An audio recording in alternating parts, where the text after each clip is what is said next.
కాకతీయ రాజులకు, మధురైకి చెందిన పాండ్య రాజులకు ఆధిపత్యం కోసం ఎప్పుడూ గొడవలు జరుగుతూ ఉండేవి. అయితే అంగబలంలోనూ అర్ధబలంలోనూ బాగా బలంగా ఉన్న కాకతీయరాజు గణపతిదేవుడు పాండ్యరాజులను ఓడించి వారిని తనకు సామంతులుగా చేసుకోవాలని అనుకుంటుండేవాడు. ఒకరోజు గణపతిదేవుడికి అవకాశం రానే వచ్చింది.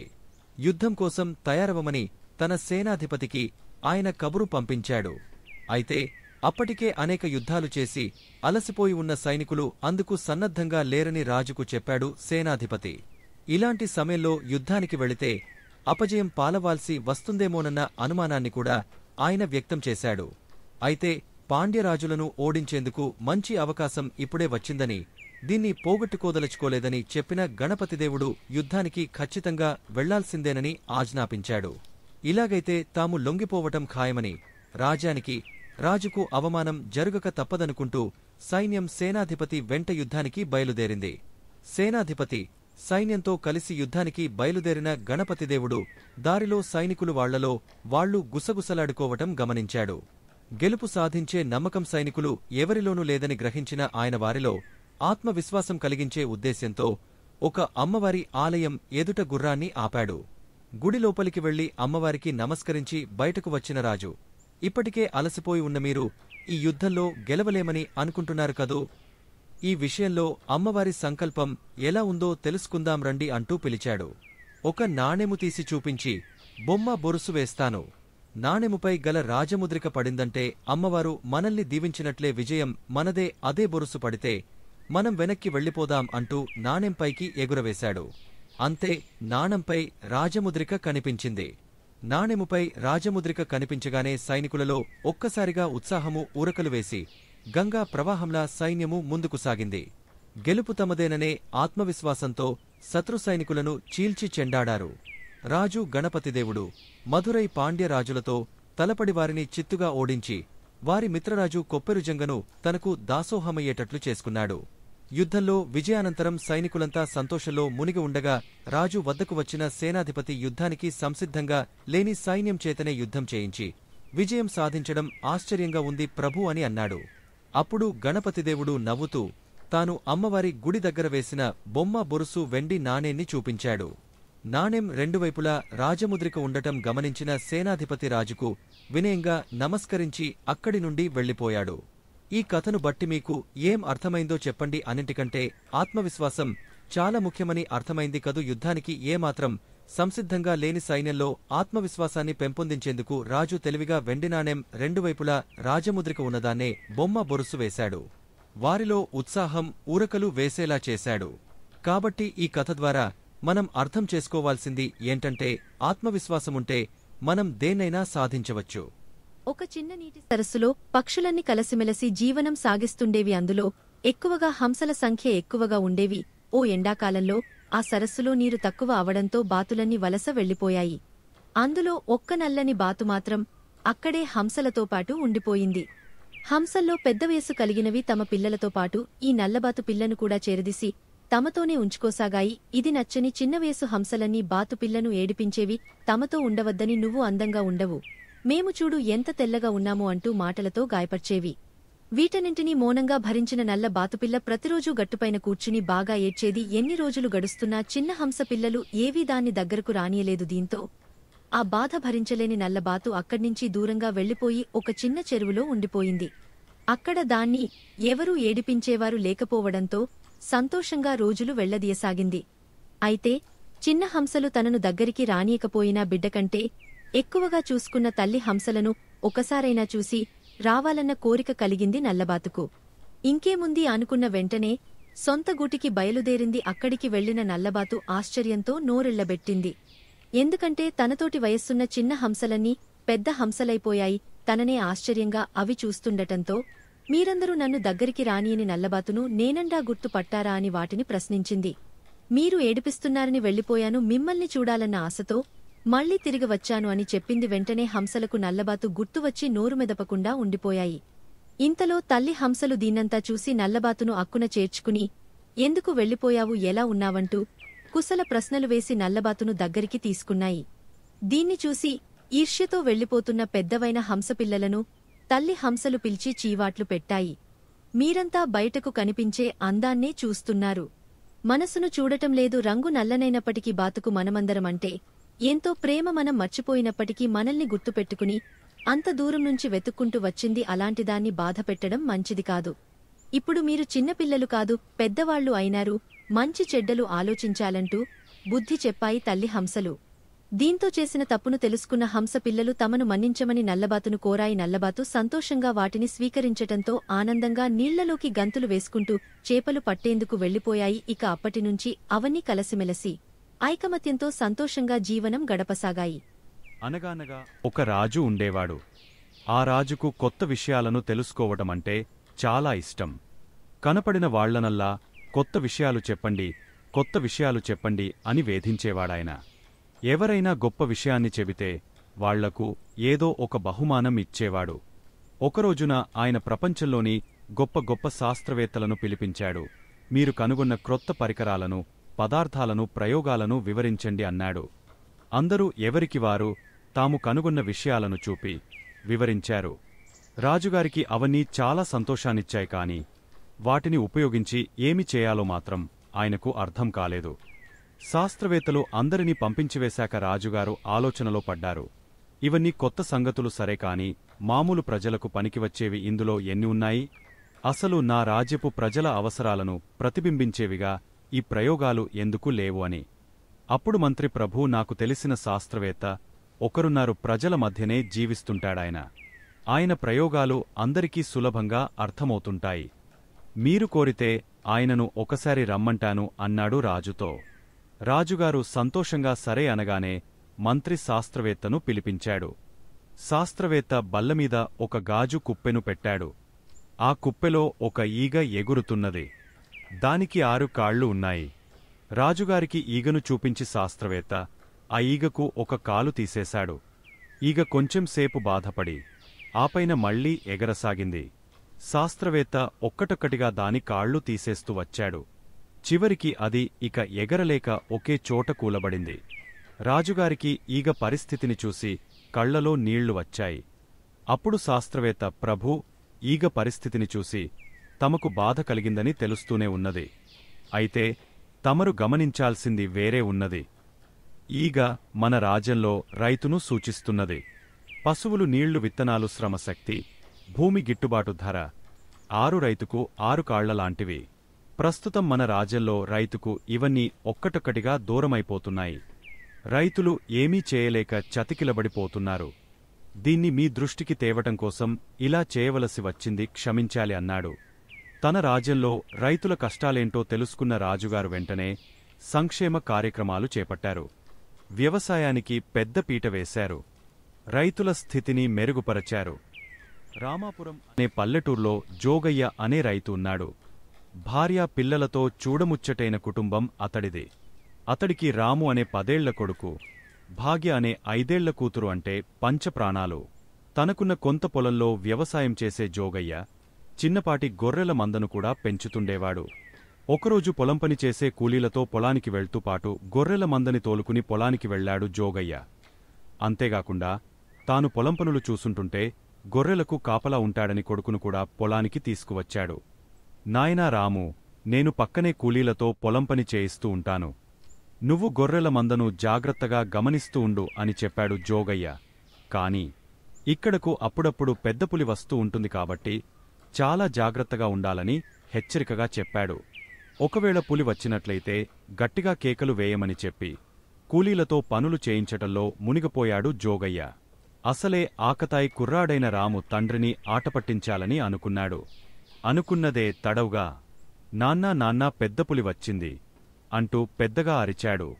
నిజంగానే పులి వచ్చిందేమో అనుకున్న జోగయ్య కూలీలతో కలిసి పెద్ద పెద్ద కర్రలు, గడపారలతో పరుగు పరుగున వచ్చాడు. ఇది చూసిన రాము, నాన్నా, పులి లేదు, ఏమీ లేదు, ఊరికే మిమ్మల్ని ఆటపట్టించాలని కేకలు వేశానని చెప్పాడు. దీంతో కోప్పడిన జోగయ్య ఇలాంటి పని ఇంకెప్పుడూ చేయవద్దని రాముని హెచ్చరించి కూలీలతో కలిసి వెళ్లిపోయాడు. మరికొంతసేపు కిమ్మనకుండా ఉన్న రాము మళ్లీ నాన్నా నాన్నా, పెద్ద పులి వచ్చింది అంటూ కేకలు వేశాడు. ఈసారి కూడా నిజమేననుకున్న జోగయ్య కర్రలు, గడపారలతో ఉరికి వచ్చాడు. అయితే ఈసారి కూడా ఆటపట్టించేందుకే కేకలు వేశానని రాము చెప్పడంతో చెంప పగులగొట్టిన జోగయ్య కోపంగా వెళ్ళిపోయాడు. రాము బాధతో ఏడుస్తూ కూర్చుని గొర్రెలవైపు చూస్తుంటే నిజంగానే పులి వచ్చింది. నాన్నా నాన్నా, ఈసారి నిజంగానే పెద్ద పులి వచ్చింది అంటూ గట్టిగా కేకలు వేస్తూ అరచి చెప్పాడు. ఎంత అరచి చెప్పినప్పటికీ జోగయ్య, కూలిపనివాళ్లు ఎవరు కూడా రాము మాటలను పట్టించుకోలేదు. ఈసారి కూడా మళ్లీ అబద్ధాలు చెబుతున్నాడని అనుకున్న వారందరూ ఊరకుండిపోయారు. ఈలోపు గొర్రెల మందలో జొరబడ్డ పెద్దపులి గొర్రెపిల్లను ఒకదానిని మెడకరచి ఈడ్చుకుని వెళ్ళిపోయింది. జరుగుతున్న దాన్ని బిక్కచచ్చిపోయి చూస్తున్న రాము భయంతో వణకసాగాడు. ఏదో వేళాకోళానికి నవ్వులాట కోసం చిన్న అబద్ధం చెబితే అది నిజంగానే నిజమైందని మనసులోనే అనుకున్న రాము బాధతో ఏడ్వసాగాడు. ఇంకెప్పుడు వేళాకోళానికి కూడా అబద్ధం చెప్పకూడదని గట్టిగా నిర్ణయించుకున్నాడు. కాబట్టి హాస్యానికైనా అబద్ధం ఆడరాదు అనే గొప్ప సత్యాన్ని, నీతిని ఈ రాము కథ ద్వారా తెలుసుకున్నాం. పసిప్రాయంలోనే తల్లిదండ్రులను పోగొట్టుకున్న సీనయ్యను ఓ అవ్వ చేరదీసి ఆప్యాయంగా పెంచి పెద్ద చేసింది. అదే ఊర్లోని ఆలెల్లో పనిచేసే అవ్వకు ఆ గ్రామస్తులు తృణమో పనమో సమర్పించుకునేవాళ్లు. అవ్వ ఉండేందుకు ఊరి చివర్లో ఓ గుడిసెను కూడా వేయించారు. దాంట్లోనే అవ్వ, శివయ్య జీవనం గడిపేవారు. అవ్వ కష్టపడి సీనయ్యను పెంచేది కాని వాడిని ఏమాత్రం కష్టపడనిచ్చేది కాదు. దీంతో సీనయ్య సోమరిపోతుగా తయారయ్యాడు. అందరూ పనికిరానివాడిని తిడుతుంటే వాడు కోపంతో తిరగబడేవాడు. ఎలాగైనా సరే సీనయ్యను ప్రయోజకుడిని చేయాలనుకున్న అవ్వ చదువు సంధ్యలు నేర్పించేందుకు బడిలో చేర్పించింది.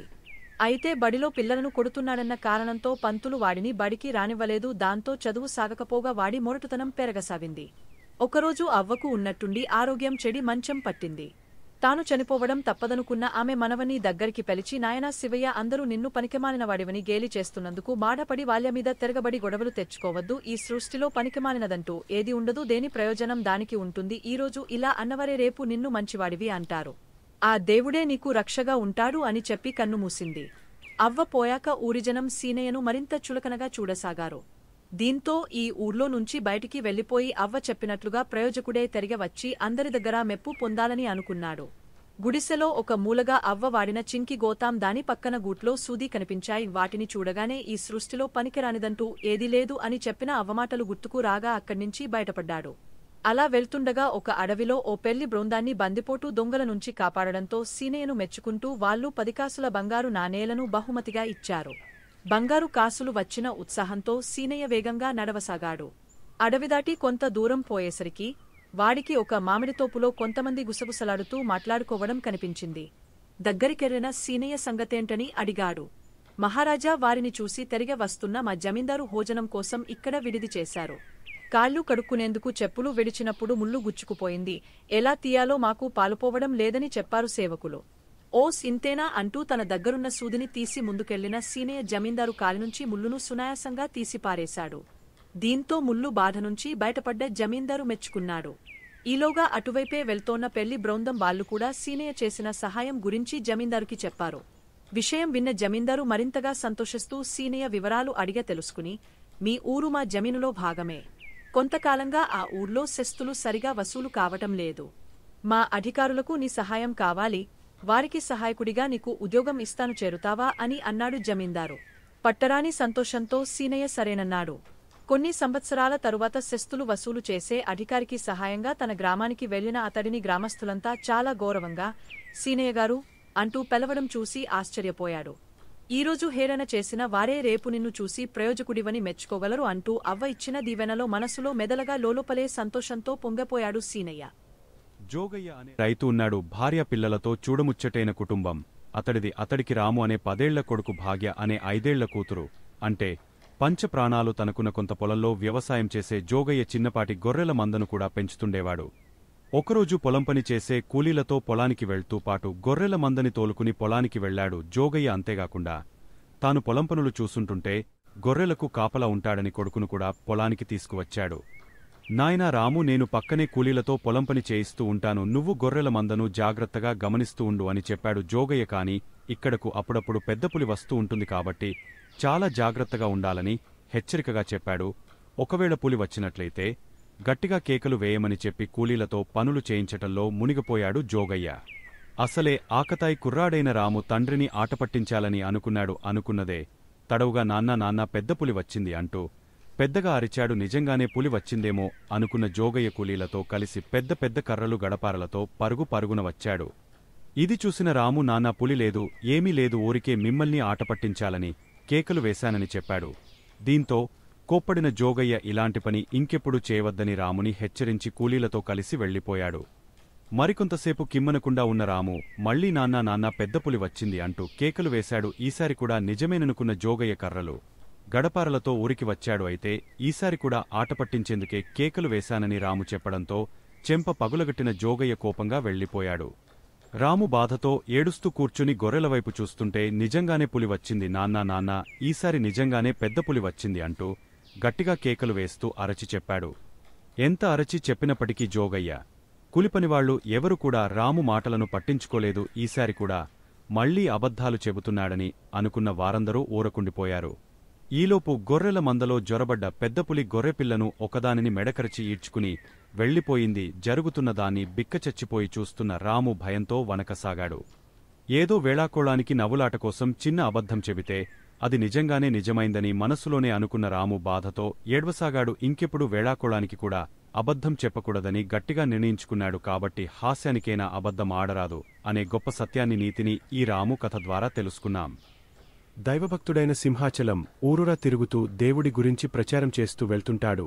అలా ఒకరోజు గరుడాద్రి అనే ఊర్లో దేవుడి గురించి, దేవుడి మహిమల గురించి ప్రజలకు తెలియజెప్పి పూజలు జరిపించి మరో ఊరికి బయలుదేరాడు. మార్గమధ్యంలో ఓ అడవి గుండా వెళ్లాల్సి వస్తుంది. అడవిలో ప్రయాణం చేస్తున్న సింహాచలంకు బాగా అలసటగా ఉండటంతో గుబురుగా ఉన్న ఒక చెట్టు వద్దకు వెళ్లి దాని నీడలో విశ్రాంతి తీసుకునేందుకు ఉపక్రమించాడు. నడచి నడచి అలసిపోవడంతో అలాగే కళ్ళు మూసుకుని పడుకున్నాడు. ఇంతలో ఒక మూలనుంచి ఏదో జంతువు కదిలిన శబ్దం రావడంతో అటువైపు చూశాడు సింహాచలం. అంతే, ఎదురుగా ఉన్న జంతువును చూసి భయంతో బిక్కచ్చిపోయాడు. దేవుడా, ఈ పులి బారినుంచి నన్ను కాపాడాల్సిన బాధ్యత నీదేనంటూ భారం దేవుడిమీద వేశాడు సింహాచలం. ఈ క్రూర జంతువు ఎలాగైనా సరే నన్ను తినేస్తుంది, నీ మహిమ వల్లనే నేను బ్రతకగలను, నీ భక్తుడినైన నన్ను కాపాడు స్వామి అంటూ భయంతో కళ్ళు మూసుకుని దేవుణ్ణి ప్రార్థించసాగాడు సింహాచలం. అలా ఎంతసేపటికి పులి దగ్గరకు రాలేదు. మెల్లిగా భయంగా కళ్ళు తెరిచి చూశాడు. అంతే, మరోసారి ఆశ్చర్యంతో నోరెళ్లబెట్టక తప్పలేదు సింహాచలానికి. ఎందుకంటే ఎదురుగా పులి కూడా 2 కాళ్లు పైకెత్తి దేవుణ్ణి ప్రార్థిస్తూ ఉంది. ఇదంతా ఆ భగవంతుడి మహిమేనేమో అనుకున్న సింహాచలం కాస్తంత ధైర్యం తెచ్చుకుని పులి దగ్గరకు వెళ్లాడు. ఓ పులిరాజా, ప్రాణభయంతో ఉన్న నేను నువ్వు నన్ను చంపకుండా ఉండాలని, నీ నుండి నన్ను రక్షించాలని ఆ దేవుడిని వేడుకుంటున్నాను. దాంట్లో ఓ అర్థముంది, మరి నువ్వెందుకు ప్రార్థిస్తున్నావు అని ప్రశ్నించాడు సింహాచలం. ఓ మానవుడా, నేను కూడా నీ నుంచి నన్ను రక్షించమని ఆ భగవంతుడిని వేడుకుంటున్నాను అని చెప్పింది పులి. ఎందుకు తిరిగి ప్రశ్నించాడు సింహాచలం. ఎందుకంటే ఇప్పుడు మీ మానవులు మా వన్యప్రాణులను ఇష్టం వచ్చినట్లుగా చంపేస్తున్నారు కదా, దీంతో మా జాతులన్నీ అంతరించుకుపోతున్నాయి. మాకు స్వేచ్ఛగా బ్రతికే అవకాశమే లేకుండా పోతోంది. అలా జరగకుండా చూడాలనే నేను దేవుణ్ణి ప్రార్థిస్తున్నాను అని చెప్పింది పులి. నిజమే కదా, ఈ రోజుల్లో వన్యమృగాలను వేటాడి చంపడంలో మన మానవులు ముందే ఉన్నారు. మనుషులు ఎలా స్వేచ్ఛగా తుకుతున్నామో వన్యప్రాణులను కూడా అంతే స్వేచ్ఛగా బ్రతకనియాల్సిన బాధ్యత మనందరిమీద ఉంది. కాబట్టి వన్యప్రాణులను వేటాడి చంపేసే వారిని తీవ్రంగా వ్యతిరేకిద్దాం.